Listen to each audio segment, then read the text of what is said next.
Hello, everybody, and welcome. How are you? I'm still moving all of my little pieces around here, including my microphone, so bear with me. How is everybody? You enjoying this great game? Holy cow. If you're like me, no. I'll tell you something, folks. And you know I'm a straight shooter. I'm not always right about things. I never claim to be right about things. I don't badmouth people unless I have a reason to. And it's time, I think. And again, for management, I can't speak for management and front office and all of that. But it's time for Kevin Stefanski to go. He's got to leave. If this is, you know, let me put this very simply. If you come out week after week and this is the best that you got in your toolbox, then your toolbox ain't big enough. I'll put it another way. If this is the best product that you can put on the field with the personnel that you have, then you need new personnel. That would be one thing. And the other thing is, from a conceptual standpoint, it doesn't matter, even though you say, well, we don't have very good wide receivers. You call trick plays when we have the momentum and we're moving the ball down the field. It doesn't make any sense. It's almost as if, and honestly, I don't have time for it. And I don't think any Browns fan really has time for it. He's in over his head. And I know I have said this before about Freddie Kitchens, but I'm going to say it again. It isn't that Kevin Stefanski is an idiot. It's that he's limited. His horizons, his vistas are only this far away from him. He only knows what he knows. And he keeps hitting the same nail with the same hammer and gets the same result week after week after week. He's got nothing better. The teams are all throwing the same defense at him. They're lining 5 men up front on first down to take the running game away and forcing them to pass the ball, and they have no wide receivers. That's what they're doing. Every opponent. And Stefanski sees it every week and has made no adjustments. He doesn't have any adjustments. He isn't a bright enough offensive mind to do this. Now, you can ask yourself a few questions like, well, if he's not a good enough offensive mind, and that was kind of why he was brought in here, why should he be a head coach at all? We need an offensive coordinator in Cleveland. And this, you can say what you will. I mean, how did Baker lose the ball out of his hand on the screen pass? He couldn't even hardly see Kareem Hunt down the field. That was not a properly set up screen pass. I'm sorry. The execution isn't there. Now, Baker would have been sacked, but instead the ball fell out of his hand. The guys were on top of him before he had a chance to really do much of anything. The idea is you want to suck them in, but if Kareem Hunt gets entangled at the line of scrimmage and can't get out onto the flat, there's nothing for the quarterback to do except eat the ball or make a mistake.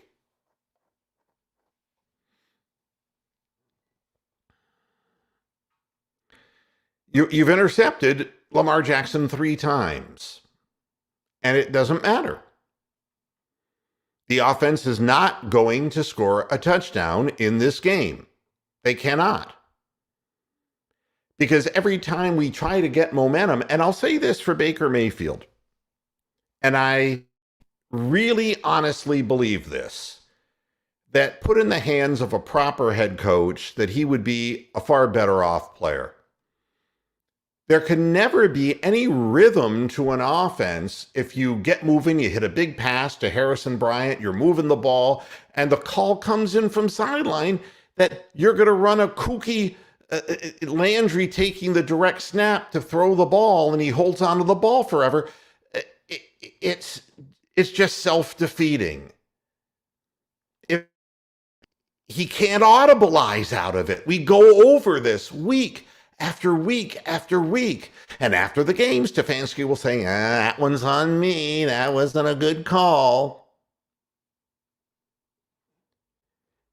And it's too much reliving my youth in the business that I was in, working for people who did not know what to do or how to do it.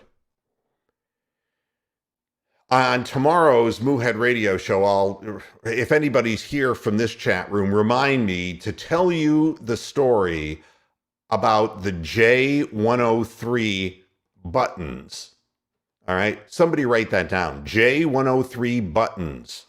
And I'll tell you the story about it and how it fits into this game. But what it boils down to is I worked for people who consistently did the wrong thing. And they kept hiring new general managers for radio stations. And it didn't matter who they brought in. They kept telling them to do the wrong stuff. And it kept failing over and over.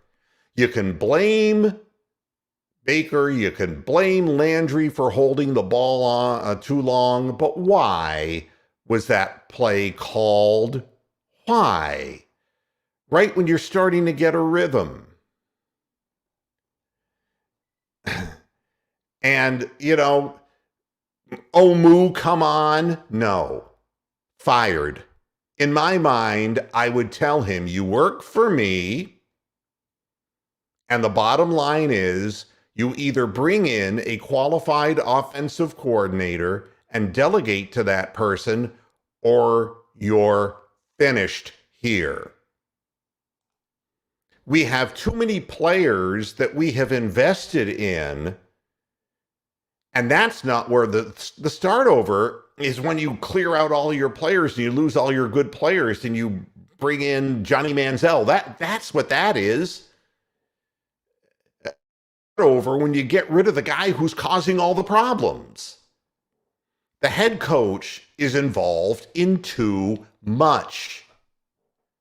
He is incapable of calling a coherent football game. We cannot keep having the same discussion at halftime or after the show, week after week after week, game after game. There are no corrections being made. He's quite content saying, yep, you can put it all on me in the post-game press conference. Yep, put it on me. My fault. And go out and do it again. What I would tell you is this. A team that's trying, like the defense is trying, and the offense is trying too. But you can be held up by an idiot. The players have lost all their confidence. There is no rhyme or reason for what's being called on the field. And by the way, I know that the game's going to be coming back on, but I really don't care because I've got the game on pause. I'm not doing a post-game show. So, I stay up, and if I decide to watch it, I'll watch it. If not, I'll tape it, whatever the hell it is. Everybody's going to find a player that they don't like to blame. Just like they're going to blame C.J. Stroud for what happened to Ohio State when the defense couldn't stop anything in front of them. And this is just the opposite. Defense keeps giving the ball back to the offense, and then Stefanski goes to work. What running game? You would think that the head coach would be smart enough to realize they're going to stack the line on first down and you would throw the football. But no, he makes big plays and then he runs a trick play, which costs us probably the game or any momentum we could have had to satisfy his sweet tooth for trick plays, which never work, by the way. They never work. So I know the fans don't want to hear what I'm saying, but I am right. As sure as I am sitting here, I am right. I have owned businesses and run them. I know. He's the wrong guy. Unless he matures, grows up, and acknowledges that there's somebody who knows more than he does. And, it's kind of like you can do something the wrong way and get the right result sometimes. And maybe you can trick yourself and fool yourself into thinking that, we did it the right way. But you didn't. In your heart, you didn't. This team, the Browns are better than this. They're better. This coach has found a way to squander the best running game in football because people are just going up on first down and saying, here it is. 5 men in the line of scrimmage. We're putting 7 men in the box. Harrison Bryant outran the goddamn pass coverage. Why won't he just say, I'm going to mix this up and not with trick plays? But why does it have to be so predictable that a team can say, okay, we're going to stop their first down run? That's how predictable we are, that we run the ball on first down and we run it to the same spot every time. So we can stop that. And then we force them into second and third and long. And then the coach panics and calls trick plays and they turn the ball over. And it's kind of a no-win because without a running game with a crippled quarterback, that's what you get. And by the way, and I do see that Joe Shipley is here, you still think that Lamar Jackson's the greatest quarterback in football? No, he's not. The fact of the matter is he's playing a team that won't be able to take advantage of it. But there will be a team down the road that will. It's a sad thing to watch. And I know the game's beginning right now. I'm not going to do any online reactions because my television's in a different room. You're in first place in this division. You saw Pittsburgh, who could have been in first place in this division, and you saw how they played. There's a lot of bad football being played. What bothers me is we have better players than the Bengals do. We have better players than the Steelers do. We have better players than this injured Ravens team.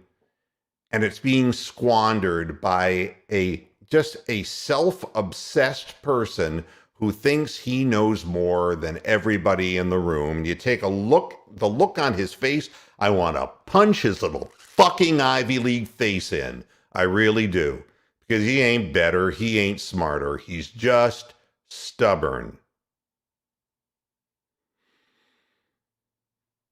And why would the kicker not be not good, okay? We ignored him for the first half of the season because our coach was pulling trick plays and going for it every time on fourth down. Don't you remember?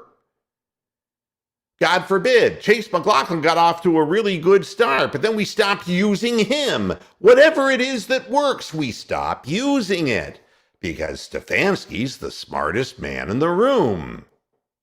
He's like that guy, the most intelligent guy on the planet, in his own mind. All right. I'm finished with what I have to say. 6-3. It's anyone's game, but we know deep down that it ain't our game because we had an opportunity for the first half on their home field to take advantage of mistakes, and we haven't done it. And you can thank Kevin Stefanski for all of it. I will see you tomorrow on Moohead Radio for a greater in-depth discussion of why I feel the way I feel and why I will never change my mind after watching all of these first 11 and a half games. There's no reason to think any other way. I'll see you tomorrow, 6 p.m. Eastern Standard Time. Until then, Go Browns, go players. Fuck Stefanski, go players. And let's see if we can get lucky and pull one out here. I'll see you tomorrow at 6. Bye-bye now.